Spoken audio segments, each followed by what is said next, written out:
Dobar dan, drage moje dame, gospođe, dragi posjetitelji, dragi pretplatnici, dragi slučajni prolaznici. Posebno pozdravljam gospođe iz Srbije, Hrvatske, Bosne i Hercegovine, Sjeverne Makedonije, Crne Gore, a poseban veliki pozdrav dragim pratiteljima, odnosno gledateljima iz Njemačke. Evo imamo i njih. Hvala vam lijepo na praćenju, odnosno gledanju. Iznimno mi je čast što me gledate, moram vam reći. I dajte mi još više volju da nastavim dalje. Biti će još tu svega. Na ovom kanalu imam takav plan i želju. Osmislila sam da imamo live-ove. To jest da se malo ovako uživo gledamo i časkamo. A to bi sve trebalo biti u nekoj skorijoj budućnosti. A tako će i naše želje i misli, baš kako smo priželjkivali, evo krenuti u realizaciju prema ovim planetama. Zato sam i htjela snimiti ovaj video da vidite da sve ono što želimo i priželjkujemo u biti će biti. Neće biti više samo dio naših misli, odnosno želja, nego će zaista biti sproveden u djelo. Evo, pa hajmo sada pogledati koje planete nam govore o tome da će se tako dogoditi. Evo ovako, Saturn će ući u znak Riba 7. marta, odnosno ožujka 2023. godine i biti će ondje 2,5 godine. Biti će u harmoničnom aspektu s Uranom u Biku, gdje se nalazi i sjeverni mjesečev čvor, koji neće još dugo biti ondje, nego će retrogradno prijeći u Ovna. Pa sad da vidimo što nam je dalje. Znači, Saturn će ući u Ribe 7. marta, odnosno ožujka 2023. godine. I biti će u harmoniji, kako smo rekli, s Uranom i u Biku. Dok bude Uran u Biku, on će nam dati motivaciju da pokrenemo i učinimo ono što mi želimo postići.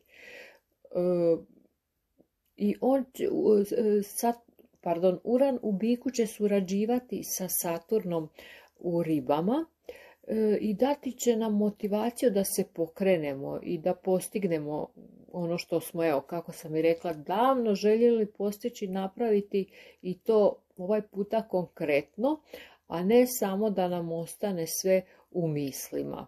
Znači, Uran znači promjene, pa će tako do promjena i doći.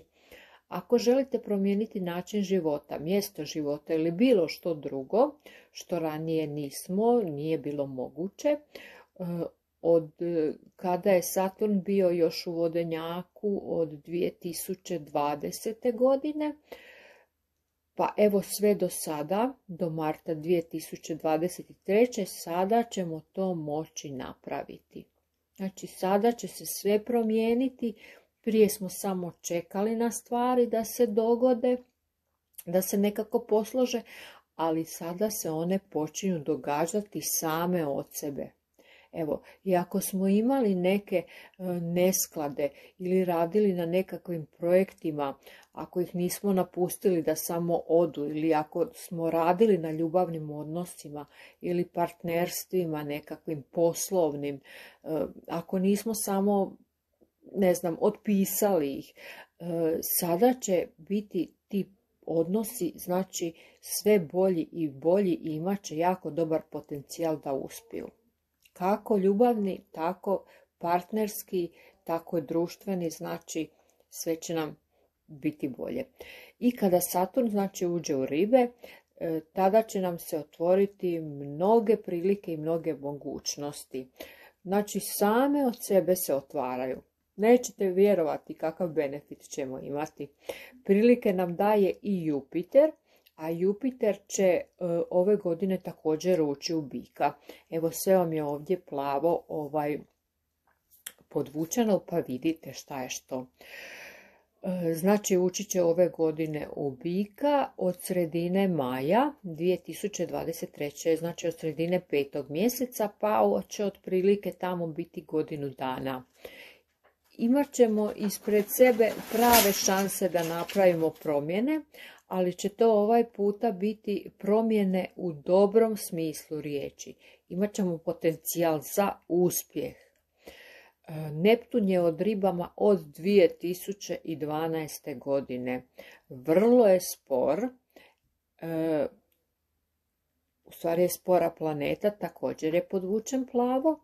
Treba mu 165 godina da prođe cijeli jedan krug prema zodijačkim znakovima, znači po zodijačkim znakovima, pa dok god je u ribama prilično je jak, jer to je njegov znak sjedišta. Znači Neptun u ribama govori o našim snovima, projektima koje je bilo teško izrealizirati, o našoj mašti, ali Neptun je naša duševna konekcija sa životom, pa na primjer ono što sanjamo, maštamo o tome, to je nešto što imamo na umu, ali i u srcu također, premda je bilo motivirajuće od 2012. godine, nije bilo nešto što smo mogli ispuniti. Znači, to nam dolazi na red sada. Zahvaljujući Saturnu, napokon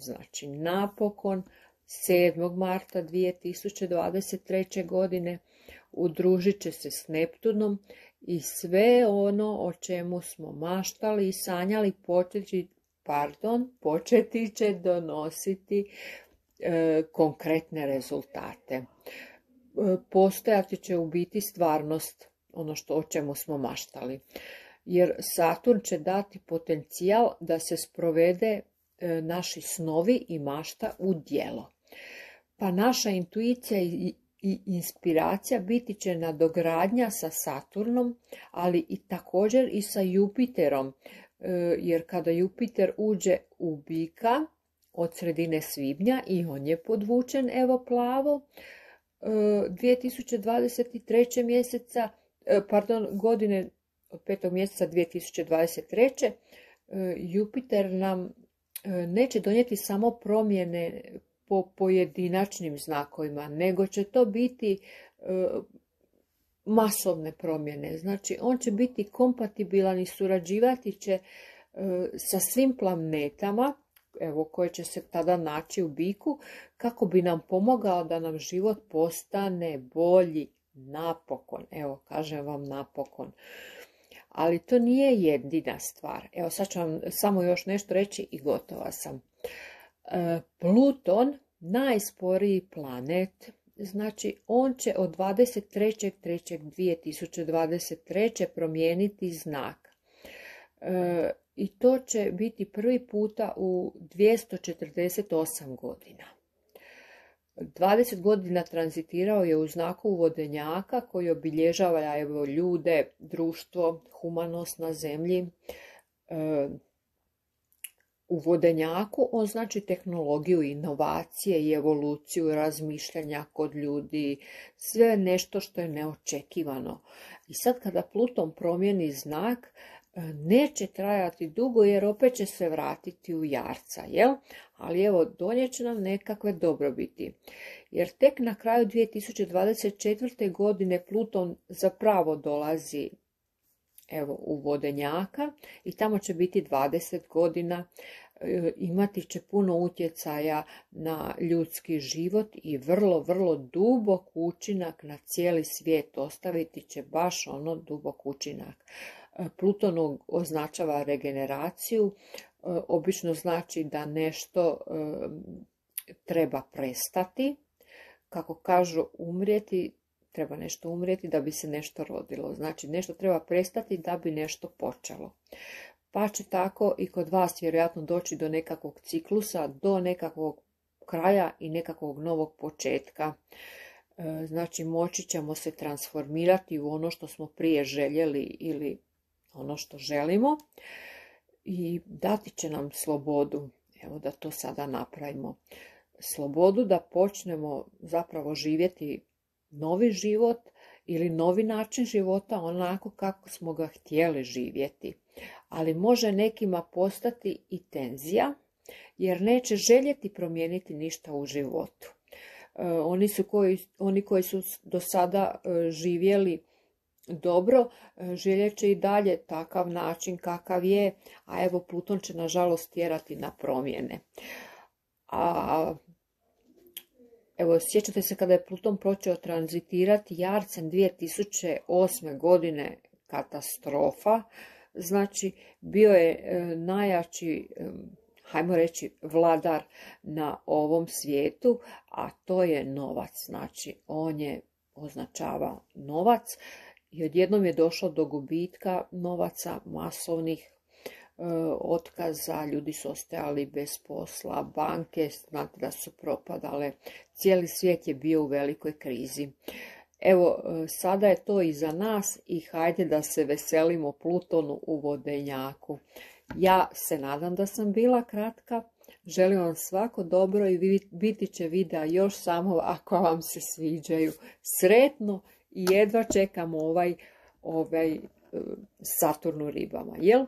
Hvala vam lijepo i svako dobro. Do gledanja!